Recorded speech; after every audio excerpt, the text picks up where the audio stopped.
the Spirits Podcast, a boozy dive into mythology, legends, and folklore. Every week, we pour a drink and learn about a new story from around the world. I'm Amanda. And I'm Julia. Amanda, it feels like it has been a while since we did an Urban Legends episode. And I know, logistically, that's not true. We release them every month. It's every month. It's been every month for close to 8 years. But sometimes it feels longer in between them. It does. And I'm just like, it's time to revisit my friends and their spooky stories. It's like settling into a cool saltwater pool on a hot, hot day. Sometimes you just really need a pool on a hot day. I totally agree. And that is what spooky stories are to me and to so many of you out there. Julia, I have two medium chunky ones. Do you think I should start us off with one and then we can close off with another? That sounds good to me. I'm happy to fill in the gaps in between. Let's do it. This comes in from M, she, her, and it's titled My Grandfather's 2 Cents, as it were. Okay, I'm ready. Hi, my dears. Been meaning to send you this tale for a good while, and I think I finally have it in the right order. Buckle up. When I was a kid in rural Pennsylvania in the 90s, there was a massive wooden playground in my elementary school that was also open to the public on the weekends. It had ladders and turrets and monkey bars and labyrinthine passages, truly the stuff of myth. Now, Julia, our elementary school jungle gym situation was also wooden. And then at some point, near the end of our time there, or maybe during my siblings' time there, they replaced it with primary colored plastic and spongy, whatever that was made out of, foam chips. I don't know, definitely fewer bugs living in the wood chips than before, but I kind of missed it. And I can see why they chose to do that, because wood requires a lot of upkeep, especially if it's outdoors. Splinnas. That's actually the most Long Island we've ever sounded on the podcast. Good job, us. Good job, us. But I do kind of miss that sort of wooden architecture. It feels a little bit more primal, I guess. It does. Well, let's see if this wooden architecture came with a haunting. My odds are yes. There was also a rather large wooden pavilion/bench area for the grown-ups and the occasional time out. One day, while there with my little sister's cousin and grandma, we spied a coin shining just out of reach on the ground beneath the wooden planks of the pavilion. Oh, how we wanted that coin. Single-mindedness came over us as I remember it, and we spent the next, what felt like, hour trying to get the dang thing. My grandma, who was a retired elementary school teacher, knew a good learning opportunity when she saw it. So she was very content to let us puzzle it out. That's extremely funny. Just being like, oh, you guys are just going to be entertained trying to get this coin for an hour? Great. That sounds perfect. I'm just going to let y'all suss it out. There are some spatial awareness learning outcomes in this activity. Now, Julia, your mom, famously a math teacher, did she ever make you do math to kind of earn your yogurt or snacks or whatever? Not outside of homework. That's good. That's a lot of restraint. Good job, Diane. God bless Grandma, because she still, at 94, is infinitely fascinated by a, quote, young person's mind. Aww. We tried any number of methods you can think of to retrieve the coin, but what did it in the end was sticking a wad of Hubba Bubba on the end of a stick and fishing it out. Classic. I did the same thing once when I dropped my AirPod in a subway grate. I was about to be like, oh, you didn't use a magnet? Why would you be carrying a magnet around, Amanda? Why did my brain go, oh, Amanda clearly had a magnet on her person? I did look at the bodega, look down at the bamboo stick next to me and went, I know what to do. Fair enough. Now, this coin was quarter-sized, but not a quarter. It had a bull on one side and weirdly a harp on the other. The year was 1978, and it said 5P, as well as a mysterious word. E with an accent. I-R-E. Julia, do you know what this is? I think that's Irish. Is it not Irish? Sure is, babe. Okay, cool. In short, we could not spend it. And the nerdiest of the four of us, me, ended up keeping it. Oh, wow. Our listener is one of the nerdiest people among their family? Huh. Wild. I also love how they were like, oh man, I thought it was going to be a quarter, because that could have bought you an ice pop or something at that time. Like a gumball, at least. Years later, after the internet came to town, I discovered that this was, in fact, an Irish coin, and I puzzled about how on earth it could have come to small-town rural Pennsylvania roughly 20 years after it was minted. I kept it along with a growing cache of foreign coins I'd come across by chance or were gifted in the course of traveling. I like a collection like that. All of us, magpies. Magpies for stories, magpies for coins, magpies for crystals. That's us. We always have a collection somewhere. That's how you know you're bisexual. Okay. Now, I told you that story in order to tell you this one. My grandfather, Grandma's husband, died in December of 2024. He was so beloved that in the end, he had too many people who wanted to visit, and so we had to politely ask for some privacy. May we all be so lucky. Yeah. His death was expected and peaceful and hard all at the same time. Christmas was tough, coming just a few weeks later. A whirlwind of change was blowing through that next year, as of course happens following a death. And so by the end of a long and tumultuous 2025, before we knew it, it was December again. Now, I'm a bona fide church lady by birth and by choice. Grampy was a pastor who fought for mental health care initiatives in the 80s, testified in front of Congress against their plans to build a dam that would have flooded his community's farms, and was as pro-choice as he could be without getting arrested pre-Roe v. Wade. Go Grampy. Go Grampy. I've been lucky to be born into a church tradition that's flexible enough to suit me and my perfectly proudly queer kid. So I keep turning up every Sunday, even though December of 2025 felt profoundly bittersweet. My church had decided to take a, quote, jingle offering throughout December. So everyone was bringing in their spare change, and that would make a good racket during the service as it was all passed around. Incredible. After service in this December, my friend came up to me holding one of the jingle jars and said, "This is so funny. I wonder what the heck this is." And I knew, almost before I saw it, what was going to be in her hand. It was a coin, about the size of a quarter, on one side a bull and the other a harp. How did I know? Well, my coin collection was started by my grandparents, who took trips around Europe in their retirement and always brought back pocket change for us kids to puzzle over. And here it was, a year to the day after Grampy died. That side of my family never much went in for ghosts, but they absolutely went in for the occasional prank. Grampy wouldn't want us to think he hadn't passed over or had unfinished business or wasn't at rest, but I know it would bring him immense joy to live on in the form of a puzzle. Because how did this second coin end up in an offering plate in Philadelphia 50 years after it was struck? Wow. Stay creepy, stay cool, M. Wow. I love that. I have been thinking a lot about this in terms of like looking for things after someone passes away. And one of the biggest things is anytime something like goes wrong or seems like kind of funny because it went wrong in my house, I definitely think all right, Dad, that's funny. Let's get like going, like let's fix the problem, the solution. So I like this idea of like things that are sort of pranky, but then like it's just a sign that that person is around. I love that. It's really sweet. And also the kind of stuff you miss, to be able to text someone and call someone and say, like, did you see this? That also happened when I was having car troubles one time. And I went to go start my car to go pick up sushi that I had ordered, which my sushi place is 5 minutes from my house. You know that, Amanda. Also, they'll know it if you don't, and they'll be like, "Girl who needs potassium, what's wrong with you?" See, the joke is they think I need potassium because they always give me a banana with my order every time. For other people, it's usually an orange. For Julia, It is always a banana. Always a banana. Sometimes an apple, mostly a banana. But I get in the car, I try to start it, car is not starting. And I'm like, oh, that's so annoying. I have to pick that up in 5 minutes. And I'm calling Jake to be like, are you almost home? Because I want to go pick up the sushi. And as I'm looking out at my car on the antenna, a blue jay just lands there, swoops down and lands on my car. Wait, on the antenna? It could grip it? On the antenna. Whoa. And so I had a moment there, and blue jays always remind me of my grandpa. And I'm just like, all right, that's really funny. I do need to go get my sushi now, though, Pa. Did it start after that? No, I had to go buy a new battery for it. But still, it was funny. Damn. Oh, that's really good.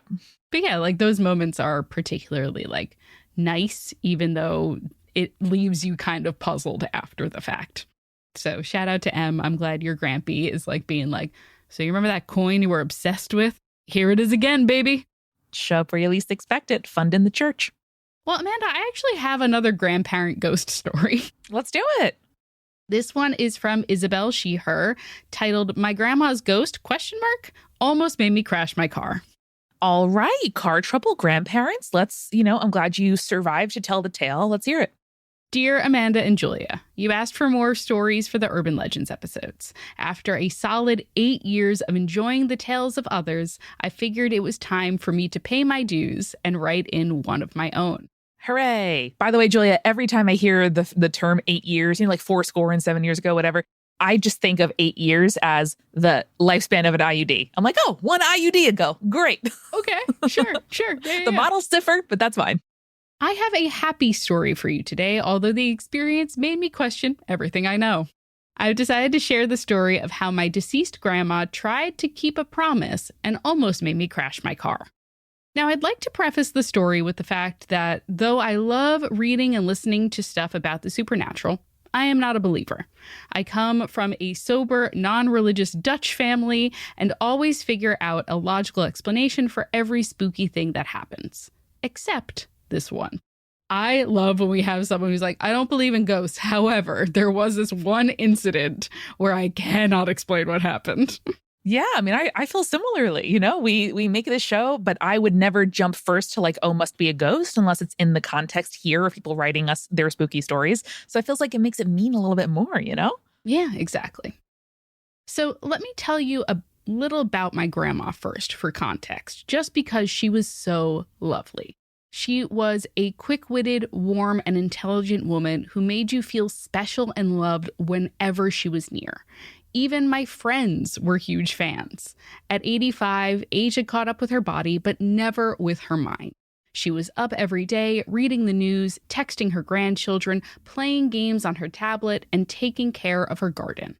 I've seen older people lose their awareness of the fast-moving world around them, but my grandma started every visit with a, have you heard about the Prime Minister's new plan for higher education? Or, I think Mexico will win the World Cup, followed by an extensive analysis about football. Oh. And she watched the whole of The Crown and Marco Polo in 2 weeks when she got the hang of Netflix. Let's go. She seems great. I love her. I want to hang. I had a very special bond with her. Whenever I was upset or struggling with something, I would always feel renewed after a few hours of discussing the news, us trying to come up with answers to life's big questions, or just her telling me stories about days past. She even gave me her beloved, although very rarely used, car. It's a Ford Ka, which is a ridiculously small, round ball of a car. Julie, I've just looked it up. This is adorable. I had no idea this was a thing. And great taste, Grandma. It is a 2002 model, Amanda, if you want to Google that specifically. Julie, I'm going to tell you right now, the body has not changed very much. And the shit's adorable and so European. She says, I've been to the States a couple times, and they seem to be rarer over there than here in Europe. Grandma called this her old berry, which is a Dutch term of endearment for an elderly lady, and of course, a reference to its age and round shape. I refer to her, as all cars are girls, as the P, since she is dark green and oh so round. Oh my God, my car is the blueberry because it's a blue Prius. Even after 20 years, the car still worked perfectly fine, and I've never had any issues with it. Except for the built-in radio/CD system. Mind you, it's an old car and it doesn't have Bluetooth or an aux cord. Neither of them have ever worked as long as I've owned the car. The radio does absolutely nothing because Grandma damaged the antenna in an infamous car wash incident. The CD system shows the number of tracks it's supposedly playing, but never makes a sound no matter how far I turn up the volume. I have tried switching inputs, different CDs, and anything else I could think of, because who likes a silent car ride? Yet, unfortunately, not a peep. I left the old mix CD that came with the car in the player because, well, I don't know, it just seemed part of the car. Yeah. Fast forward a year or two. Grandma and I are having one of our talks, and I ask her if she was scared of death. I love that you're having this conversation with your grandma. That seems cool as hell. Truly.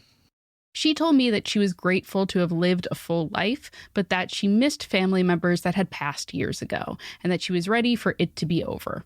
My grandma says this whole thing. She's like, when it's my time, I'm ready to go. I'm like, okay, Joyce. Thanks, Joyce, but also maybe can we not talk about this quite so often? I'm like, no one asked, Joyce. You just kind of said that in the middle of us talking about mahjong. Oh, no. Isabel continues, I knew that, like me, she didn't believe in life after death. But She grinned one day as we discussed the subject. If there is something, I'll let you know and I'll send you a sign. Not a boring butterfly, but something cool. Which seems like such a dig, but I'm into it. So into it, man. Yes. Like, Julia, I'm going to show up if I predecease you as like a bull toad. I'm going to be a horrifying, wet, warty guy. And I'm going to show up on your stoop and I'm going to scream. And I'm going to poop and I'm going to hop away. Amanda, can I make a suggestion for you? If you Yeah, we got to plan this out now. I've never seen, like, in the wild, like a salamander or a newt, like in a creek or a river or anything. Yes. So if you want to come for me as a newt or a salamander, I would be like, that's extremely funny.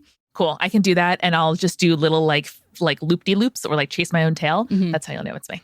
Sad transition out of that. Sadly, Grandma passed away 2 years after making her promise, which we joked about often, to the great horror of my mom.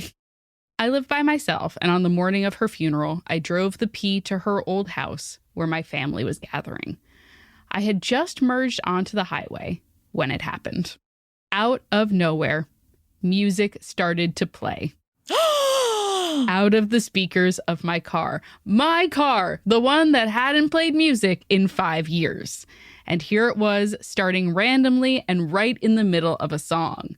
I didn't know which one it was at the time, but the lyrics were creepily fitting for the occasion.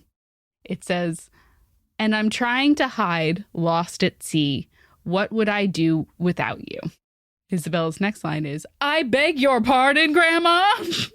The actual highway is where you decide to show me my sign, a sign that would, for sure, freak the hell out of me. This couldn't be in the driveway. It couldn't be pulling into the gas station. Couldn't possibly. It's got to be over 45 miles an hour for the sign to really stick. Especially when you're trying to merge onto the highway, the most stressful thing you could possibly do while driving a car.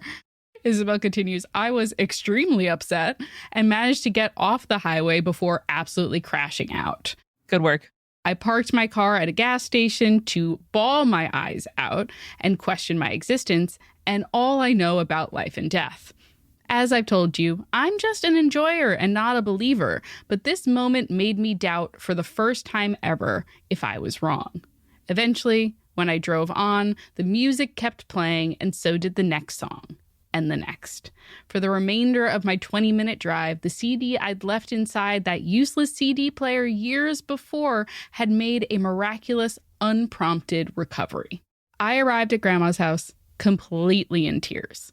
I told everyone about what had just happened and that my grandma had promised me to let me know if there was more than we'd expected. None of my family is religious or even believes in the supernatural, but everyone was just as baffled as I was. My uncle meant well when he unknowingly said, "Well, at least it wasn't a butterfly." Needless to say, I nearly lost it again. Isabella, I am so taken with your Dutch family being like, well, if we're going to be absurd, at least we're not going to be absurd and also repetitive about it, you know? We're not going to be cliche. It can be predictable. When I started my car again to go home after we said our goodbyes, the CD player was broken once more. It's been 3 years now, and it hasn't played a single note since that one ride on the morning of the funeral. But not for lack of trying. Do I think that Grandma was trying to send me a sign that day? I'm not sure. I think about that moment fondly either way. I needed some solace, and that's exactly what I found. Years later, I lean towards freaky coincidence. It's that fierce, don't believe in anything but yourself upbringing, I guess. But if there is an afterlife, and this was her way of telling me, I bet she's still grinning about the dramatics of it all somewhere. Isabel, that was so sweet. May your grandma's memory be a blessing to you and your family, and may you never see a butterfly without giggling. Yes. Isabel finishes with, "Thank you so much for making this show. It's been my go-to for whenever things get too quiet, which is often since I live alone. I'll write in soon with another story. This one's a true hometown urban legend about a 150-year-old haunted hotel in the woods. Save the best for next time, obviously. Gotta keep them engaged. You know how it is. Stay creepy, stay cool, and keep doing your important work of connecting people, knowledge, and cultures all over the world. Love, Isabel." We love you too, Isabel. Oh, that was so cool. I loved that one so much. Julia, I'm actually a little verklempt. That was extremely sweet. Do you want to pop into the kitchen for a quick refill with me? Let's do it. Hey, it's Julia, and welcome to The Refill. Thank you so much to our newest patrons, Amy M., Tess, Amy S., Smog, and Karina. You join the ranks of people like our supporting producer level patrons, Alicia, Hannah, Scott, Anne, Matthew, Lily, and Will, and of course, our legend level patrons, Captain Jonathan Malachi Cosmos, Audra, Sarah, BME Scotty, Morgan, Rico like Chibi Yokai, and Smoliv. And if you would like some cool rewards from our Patreon, like recipe cards for every single episode, ad-free episodes, recommendation newsletters every month, and so much more, head over to patreon.com/spiritspodcast. That's patreon.com/spiritspodcast. Of course, I also want to tell you about another show here at Multitude, Wow If True. Wow If True is your one-stop internet culture shop explaining how what's happening online actually shapes the real world. And these two are the internet experts and real-life besties to unravel it. We have tech culture journalist Amanda Silberling and science fiction author/attorney Isabel J. Kim.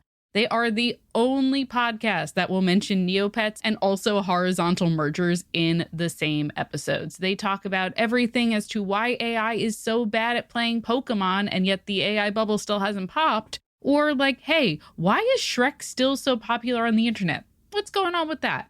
Check out Wow If True wherever on the internet you find your podcasts with new episodes every other Wednesday.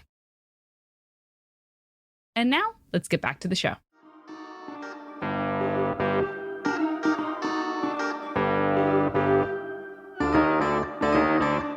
Julia, I found a new place for us to chill. This is not the closest neck of the woods to you, but down by me, there is the South Shore Craft Brewery in Island Park/Oceanside.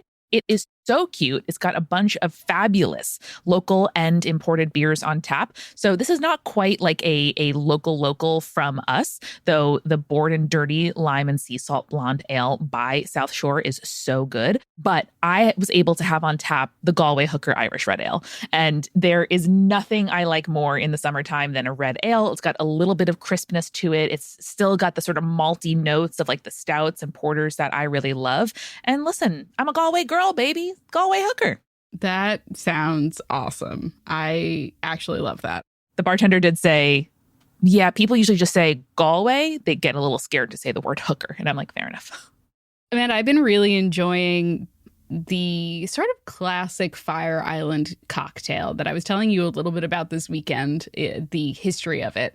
But it is the Rocket Fuel, which is essentially like a pina colada. And then you do a floater of 151 rum on top. So like really, really high proof, high alcohol rum.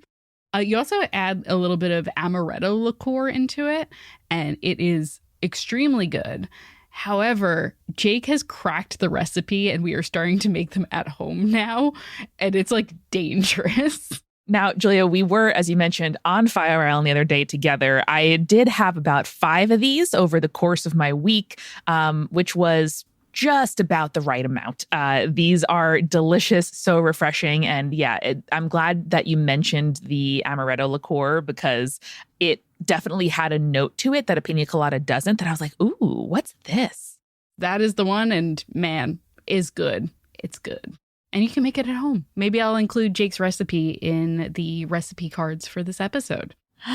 Wow. Only if he wants to. Listen, I have it written down. We can just not tell him. It's okay. But Amanda, I've got 2 different options for you. They both involve animals. Would you like cat or horse? Oh, gotta save horse for last. Cat, please. All right, Amanda, this is an email from Rania titled Ghost Cat. Ghost Cat. Let's do it. My favorite kind of cat. So she writes, "Hello, dear spirits team. For a long time, I wasn't sure if I wanted to share this story because I wasn't really sure what had happened at the time and if it actually really did happen. But as more time passes, the more sure I am that it did, in fact, really happen.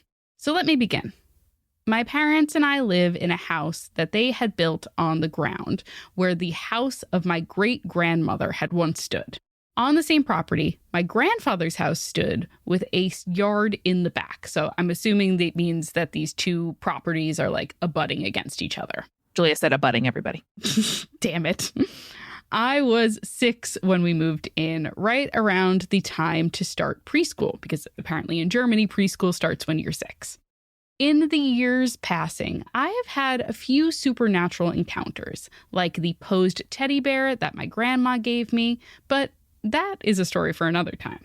The encounter that I want to share today happened to me when I was around 14 years old. A cursed age. Honestly, yeah, a little bit of a cursed age. Not your fault, but a little bit of a cursed age. My parents and I were planning to go to a LARP. And then she includes what a LARP is, which is extremely funny to me. Like, our audience doesn't know what LARPing is. Oh, sweetheart. It's extremely sweet. And we've been LARPing since before you were born, my love. This means live action role play, which is like a Ren Fair, but more role play, and you're there for a weekend. It's really fun. Hell yeah. My father, the responsible man that he is, already got the giant air mattress from the attic on which my parents would be sleeping. To test if it would still hold air, because we didn't get much use out of it during the COVID times, I offered that we test it out in my room. It was a little bit of a tight fit, but it fit into my room without having to move any of my furniture around. I got all of my bedding, put it on the air mattress, and got comfortable. The first night, everything was normal. Dare I say I even slept better than in my normal bed. So it was the only logical thing to do would be to do it again the second night, right? I like this idea of being like, I slept so good that we're just going to abandon my real bed for this air mattress. That's how good the air mattress is. We're just going to run that back. Now, an important thing that I can add here. We have too many cats right now. Do tell. They like to come and go, but at least one is here every night, if only to be let outside at like 4 a.m. Our cats, like every other cat in the world, doesn't like closed doors. So when they are inside, I usually leave my door open. I saw one of my cats get in that evening, so I let the door open. I laid down, I pulled up my soft, fluffy duvet, and snuggled up to my plushie. I closed my eyes and I tried to sleep, but sleep wouldn't come. So eventually I opened my eyes, and right out of my room, I saw a silhouette of a cat sitting there, staring into my eyes. Whoa. Now, you ask yourself, how do I know that they were staring into my eyes? Well, their eyes were glowing with a bright yellowy orange. It was, perhaps for one of my cats, too big, and it was darker than the night around it. I couldn't even make out its tail at all. Whoa. And as I looked at it, it didn't move.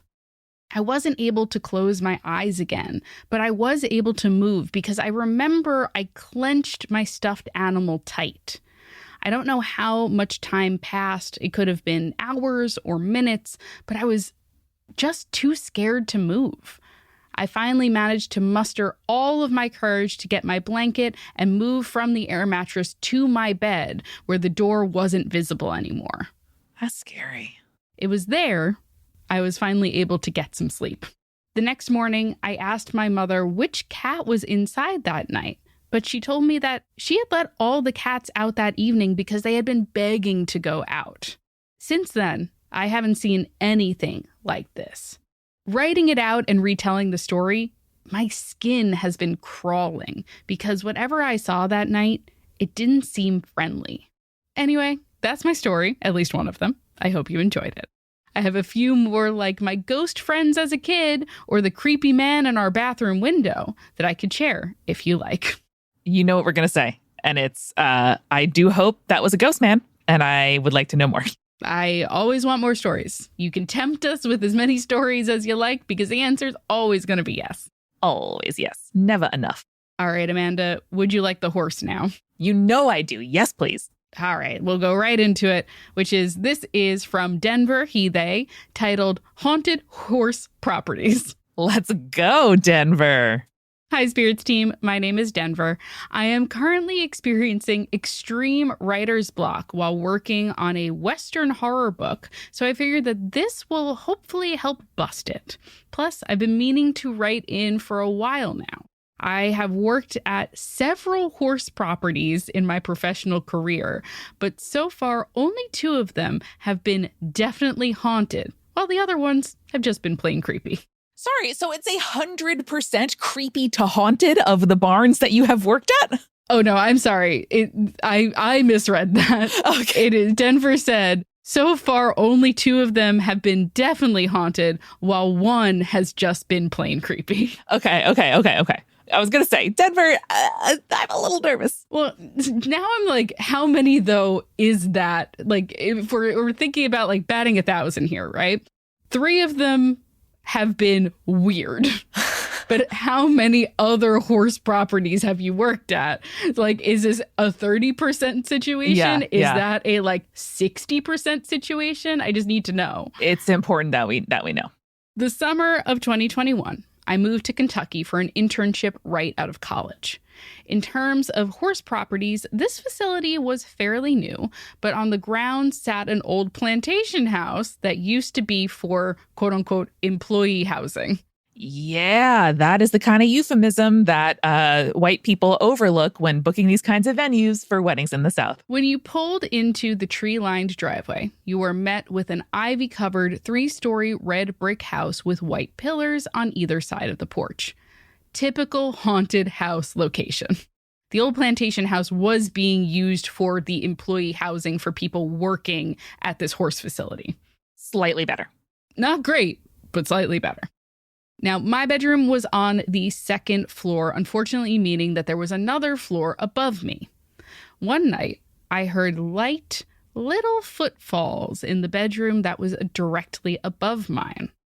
At first, I thought nothing of it, since one of my coworkers had a cat in the house, until he appeared in my room with the door shut. Okay. Now, being team ignorant, I let him out of the room and decided it was time for bed. How did the cat get in there? Is it a ghost cat? Did we accidentally get second ghost cat in this situation? Listen, it is highly possible, and I am kind of hoping that the cat just did this by regular cat magic and less so ghost cat magic. Nothing else happened in that house, which I am completely grateful for. In each room was a button that buzzed the kitchen, and I told myself that if I ever heard one of those bells go off, I was going to pack up and move. Fast forward to February of 2022, and I found myself moving across the country to Arizona to work as a horse trainer, not because any bells were heard, just because it was time to move on. This particular facility was built next to a nature reserve, so regardless of any residential building, that area would remain untouched. Love that. We should have more of that in the United States. It was gorgeous during the day, with mountains covered in cacti and hidden wildlife within a 10-minute walk across the street. At night, it was a different story. One day of the week, each person was assigned a particular night to do night check. Why are we doing night check? Who knows? Who can say? I'm scared. All it included was checking on the horses, making sure they had water, food, and weren't hurt. Doesn't sound too bad, right?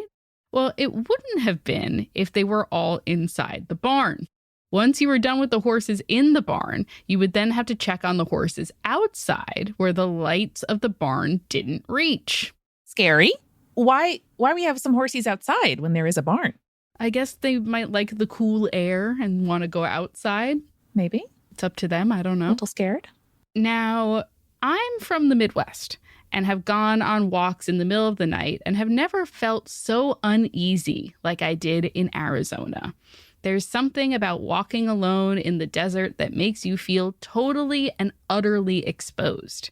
Even when the moon is waning, there is so much light because there are no trees or anything in the landscape to block it. Several times during night check, I could have sworn there were footsteps directly behind me, keeping time with my own as if they were trying to use the sound of my footfalls to muffle theirs. Oh, shit. That is such a scary read. Holy shit. I would spin around and shine a flashlight, but no one was ever there. I'd start walking, and shortly after, they'd pick up again, just out of sight, even if I tried to see out of my peripheral vision. I tried to rationalize that whatever was following me was just curious and meant no harm because the horses never seemed alarmed by the other presence. And you can trust horses. You know what? I'm back on. Denver, I completely agree. I think that is a very good idea. And if the horses are cool, so am I. I mean, I trust his judgment when it comes to horses. This is literally their job, so. They are the horse professional on this call. So I have several more stories out of Arizona, plus a few from my fiance who may have a sixth sense, but those will have to wait for another email. I'll email photos of those properties as well as the horses, don't worry. Thanks for keeping me entertained for over 7 years of horse jobs that allow me to use headphones. Aww. Stay creepy, Denver. Denver, thank you so much. I look forward to those photos. Yes. All right, Julia, shall we wrap up with a far-flung set of ghost stories? Yes, please.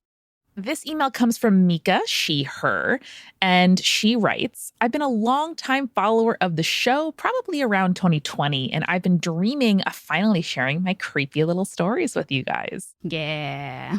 Though I live in the UK now, I hail from the amazing country of the Philippines, which, as you know, is very big on spiritual culture and mythology. So I have a lot of tiny ghost stories from my time living there.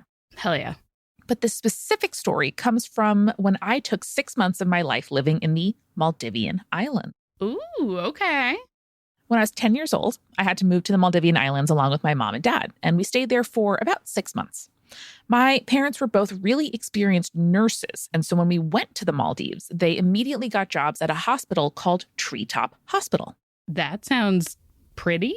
Hopefully. For a hospital? Our accommodation was in an apartment connected to the hospital that provided housing for a lot of other nurses and doctors. Okay, that sounds less great. I'm going to be honest with you. Normally, this would kind of be cool, right? Living as a 10-year-old, Maldivian islands, affordable accommodation, great weather all the time, which I super miss now that I live in Britain. And yeah, it was, if you completely looked over the fact that we lived on the haunted floor. Oh, no. Come on.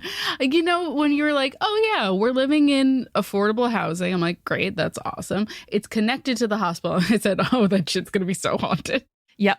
I don't love that. Don't love that. When we got access to the room that we were going to be staying in, which was on the 4th floor of the apartment building, 4 being a famously unlucky number in East Asian countries. Okay. All right. I immediately felt that something was a bit off. Mm-hmm. I brushed it off on the pretense that I was just homesick and that unfamiliar things were going to be off-putting since it was such a big change from living with all my family members in the Philippines. Until a few weeks later when I was told to fetch the laundry back from the laundromat all the way down on the 1st floor. I also, I as a person who grew up in a household that was only 3 people, right? I can't imagine what it's like going from a household that is constantly filled with people and noise and all sorts of family members and stuff. And then going to an apartment with just your parents. That seems like a really big transition. And I feel like you get so used to the noise of other people around you that instantaneously the silence or the quiet compared to your old lifestyle probably hits you pretty hard. Yeah, I think you're totally right. In college, when I lived with roommates my first couple of years, I would go to the library to study and write just without headphones on because I just needed environmental noise to feel like I could concentrate. Ambiance. So Mika continues, that day, my mom sent me a message telling me that she was working overtime and I needed to go down to the 1st floor to fetch the laundry that she had put in earlier that morning. I took the apartment keys and locked the door to our apartment and took the elevator down. The first thing I noticed was that it was eerily quiet down there to the point where I couldn't even hear the machine whirring of the elevator that usually churned throughout the floor. I chalked it up to oh, maybe it got serviced and the workers did their magic today as the elevator doors opened and I stepped in. Oh, no. So, Amanda, we talked about this in a bonus Urban Legends episode where I was reviewing some of the horror movies that I've seen lately. And I was talking to you about Hokum. And this is giving Hokum and I don't like it. Spooky elevator is not a good situation. Julia, you're going to like even less what happens next. Uh-oh. A few seconds later, I was about to be proven that was a big mistake. because when I entered the elevator, and I just want to tell everybody, this is a ghost, okay? I saw in the little elevator mirrors that span the sides of the walls that there were two extremely bloody people to the left of me. Absolutely fuck that. No. There was a pale woman with black hair and a quite neglected-looking hospital gown. Uh-oh. She had dark black shaggy hair and eyes that were downcast looking at the elevator floor. The second person was small, a boy, with the same black hair, same hospital gown, but proportional to his size. Uh-huh. They were holding each other's hands. And the first time I saw them, I screamed, then immediately closed my mouth, turned around toward the elevator door, and waited. Okay. In Philippine countryside culture, we are basically taught that if you see a ghost, you pretend you aren't scared of it. I remember being told ghosts like to play with you more if they sort of sense your fear type situation. Yeah. So that's immediately what I did. I took a very deep breath, turned to face the elevator doors, and internally recited every prayer I could possibly remember in any language I spoke in my mind as the elevator went down. Luckily, a doctor that I knew at the time entered the elevator around 20 seconds later, and the ghosts went away as soon as the doctor came in. Okay. I got my laundry, and from that point on, never used the elevator alone. Okay. Wow. Yes. All right. Yep. I was really concerned it was going to be like, I think I misunderstood the timeline of things, because in my head I was like, okay, Mika got into the elevator. The elevator didn't make noise. And then the door opened. And I'm like, did the elevator not move? But suddenly, like, the doors opened to, like, a different floor, a different dimension, a different spooky place. When she was waiting for the elevator, she couldn't hear it coming down, like the elevator shaft, as you normally would, which I think is even creepier because we know, Julia, the absence of sound is one of my least favorite haunting predecessors. Yep. Later that night, I told my mom, who in turn took me seriously and inquired with other people who lived on the fourth floor.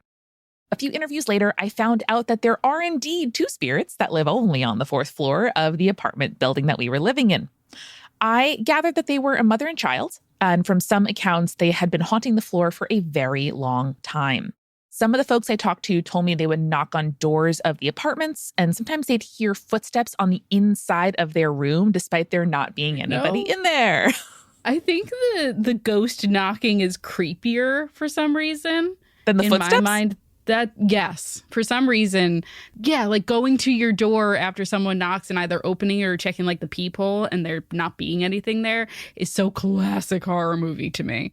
It really reminds me of ding dong ditching when we were kids, which the worst thing would be that someone like toilet papered the tree and like your parents get mad at you. But that is extremely, extremely creepy.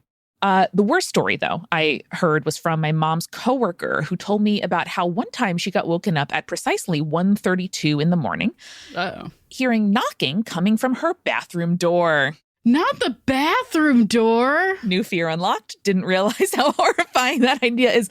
I take it back. Julia, your front door, you could sort of guess that someone maybe ding dong ditched you, but the bathroom door? What's also like kind of fucked up is this idea of it like coming from your closed bathroom door, like you're not in the bathroom. The ghost is in the bathroom and it's like, let me out of the bathroom, please. Knock, knock, knock. Scary. I don't like that. It's going to get scary, Julia, because no. When she opened the door, she found a bloody handprint on her window. Why? She immediately went back to bed, and when she awoke, handprint had disappeared. The Filipinos are stronger than us as people. I'm sorry, they just are. Built different. Built different. Fuck. I wish all my household messes would just disappear while I was sleeping. So for the next 6 months when we lived there, I coexisted with these two spirits. I had a handful of encounters, most of which were footsteps, knocking, and then occasionally sighting them from my peripherals when I retrieved laundry or was in the bathroom. Mirrors, I think, are how I could see them. Mm-hmm. They never touched my stuff, did anything malicious, but were just kind of there observing. Sometimes that's creepier. When we left the Maldivian Islands, I made a letter for everyone I'd made friends with during my time living there. It was bittersweet for me. Once I was done, I ended up making a small letter for the ghosts just for fun, telling them, quote, it was nice that I had two benevolent spirits watching my every move, occasionally. A little bit. That's just a tiny tiny bit being like, yeah, it was really nice that you were watching my every move. Thank you so much for that, actually. Great to feel your breath on the back of my neck my whole fucking life. I left this letter with my mom's coworker, the one who had the handprint story. Great. And a few days after I left, I was surprised to receive a message from her telling me that she had put the letter in her drawer, and a few hours later, it was gone, replaced by a single Philippine coin. How did that get? Oh no. Oh no, we're in an entirely different country. We've really bookended this episode, Julia, with creepy coins. And I mean, I don't know if I should respect that the ghosts sort of exchanged letter for coin, or if this means there is some kind of power debt happening that maybe you need to look out for. Uh-oh. Mika concludes with, that was my story about the Maldivian ghosts. Who knows, I might share my stories from when I was in the Philippines when I got cursed at 7 years old. Gotta hear that. Remember, guys, stay creepy, stay cool. Mika. Yeah. Mika, I'm going to need to know every story you and all of your relatives have ever experienced. Truly, we are your students when it comes to coexisting with the supernatural. Every single one. I need it. I need it in my life. I need it. Well, Amanda, I'm glad that neither of the houses that we are currently living in are haunted. I think that's very important. That we know of. That we know of. Yes.